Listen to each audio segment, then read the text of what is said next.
ফরাসি ফুটবলে শুরু হচ্ছে এক নতুন অধ্যায়, যে অধ্যায়ের মূল চরিত্রে হাজির হচ্ছেন বিশ্ব ফুটবলের জনপ্রিয় নাম জিনেদিন জিদান। 2030 সাল পর্যন্ত প্রধান কোচ হিসেবে তাকে নিয়োগ দিয়েছে ফরাসি ফুটবল ফেডারেশন। এর মধ্য দিয়ে দীর্ঘ 14 বছর ধরে জাতীয় দলের দায়িত্ব সামলানো দিদিয়ে দেশম অধ্যায়ের অবসান ঘটল।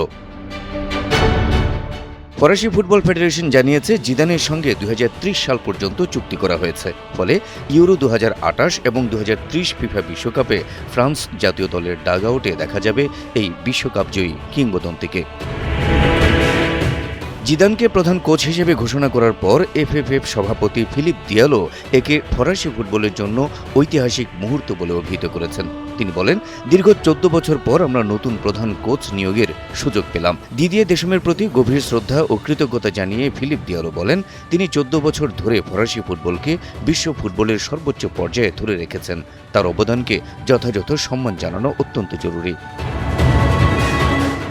এদিকে নতুন দায়িত্ব পেয়ে নিজের অনুভূতি প্রকাশ করেছেন জিদানও। তিনি বলেন, এটি আমার জন্য অসীম আনন্দের মুহূর্ত। আমি সত্যিই ভীষণ আনন্দিত ও শিহরিত। এই নতুন চ্যালেঞ্জের জন্য আমি পুরোপুরি প্রস্তুত এবং এটি আমাকে দারুণভাবে অনুপ্রাণিত করছে। রিয়াল মাদ্রিদে অভূতপূর্ব সাফল্য অর্জনের পর ইউরোপের বিভিন্ন শীর্ষ ক্লাবের প্রস্তাব পেলেও সেগুলো গ্রহণ করেননি জিদান।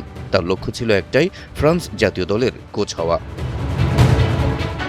জিদান বলেন, রিয়াল মাদ্রিদে কোচিং অধ্যায় শেষ হওয়ার পর ফ্রান্স জাতীয় দলের দায়িত্ব নেওয়াই ছিল আমার একমাত্র ইচ্ছা।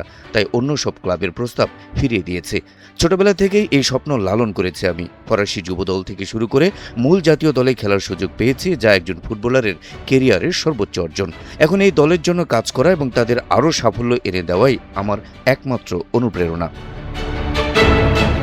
খেলোয়াড় হিসেবে জিনেদিন জিদান ফ্রান্সকে 1998 সালের বিশ্বকাপ এবং 2000 সালের ইউরো শিরোপা জিতিয়েছিলেন।